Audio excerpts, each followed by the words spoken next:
환자가 지금 몸 안에서 엄청난 출혈을 일으키고 있어요. 삐삐삐 모니터에서는 경고음이 미친 듯이 울리고요. 두 번째 케이스, 이번엔 폭행을 당한 젊은 남성이에요. 겉으로 보기엔 멀쩡해 보일 수도 있지만 진짜 심각한 손상은 모두 몸 안에서 일어나고 있는 거죠. 그리고 마지막 세 번째 환자. 항생제 하나를 먹었을 뿐인데 갑자기 숨을 못 쉬어요. 끔찍한 알레르기 반응이죠. 자, 이 세 사람, 상황은 다 다르지만 모두 생명이 경각에 달렸습니다.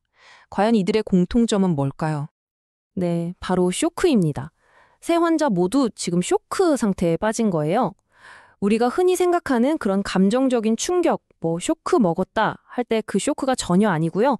이건 우리 몸의 시스템이 완전히 붕괴되는 정말 치명적인 상황을 말하는 겁니다. 조금 더 쉽게 비유를 들어볼까요? 쇼크는요, 우리 몸이라는 거대한 도시에 전기가 완전히 끊겨버린 대정전 사태 같은 거예요.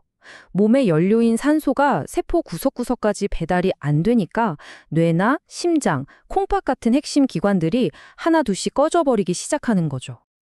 근데 여기서 진짜 중요한 게 있어요. 많은 분들이 쇼크는 무조건 혈압이 뚝 떨어지는 거라고 생각하시는데 꼭 그렇지만은 않다는 거예요. 쇼크 초기에는요, 우리 몸이 어떻게든 살아남으려고 정말 필사적으로 버티거든요. 그래서 혈압이 정상으로 유지될 수도 있어요. 하지만 이건 정말 폭풍 전야 같은 시간 벌기일 뿐입니다. 자, 그럼 이 무서운 시스템 붕괴 도대체 왜 일어나는 걸까요?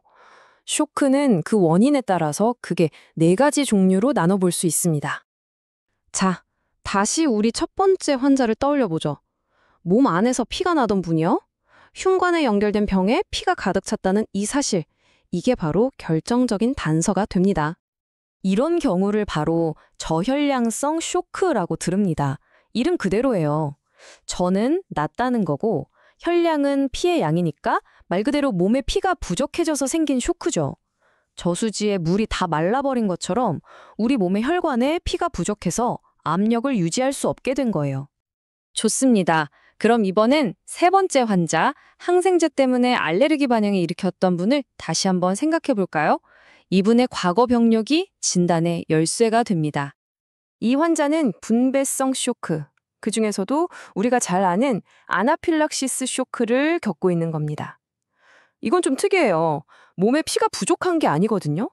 피의 양은 그대로인데 혈관이라는 파이프가 갑자기 확 넓어져 버린 거예요. 상상해 보세요. 똑같은 양의 물을 갑자기 엄청 넓은 호수로 보내면 수압이 뚝 떨어지겠죠? 그거랑 똑같은 원리입니다. 자, 그럼 나머지 두 가지 유형도 빠르게 알아볼게요.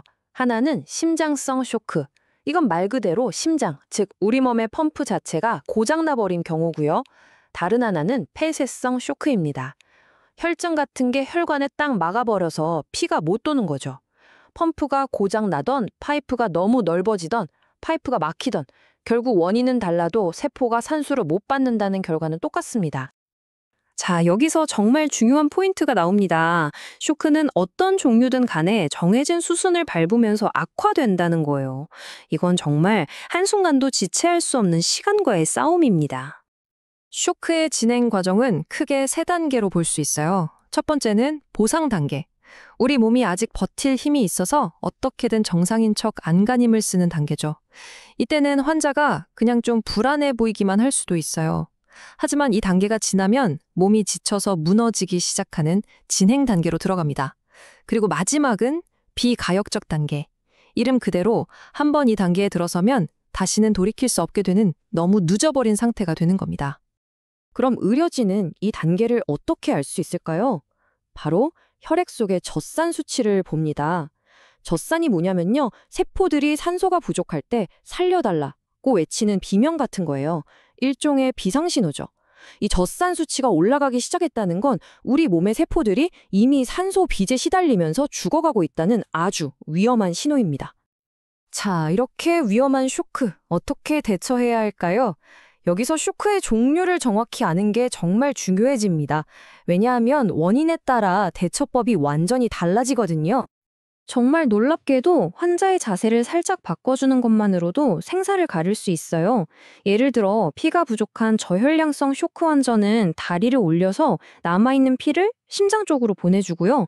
반대로 심장 자체가 문제인 심장성 쇼크 환자는 상체를 올려서 심장의 부담을 덜어주는 거죠. 정말 간단하지만 엄청나게 중요한 차이입니다. 물론 가장 큰 치료 목표는 어떻게든 산소 공급을 다시 정상으로 돌리는 거겠죠. 그래서 응급 상황에서는 ABC를 가장 먼저 확인합니다. A. 에어웨이, 숨길이 막히지 않았는지. B. breathing, 숨은 제대로 쉬고 있는지. 그리고 C. circulation, 피는 잘 돌고 있는지. 이 세 가지가 기본 중에 기본이에요. 당연히 이 모든 걸 하면서 동시에 쇼크를 일으킨 근본적인 원인을 찾아서 해결해야 하고요.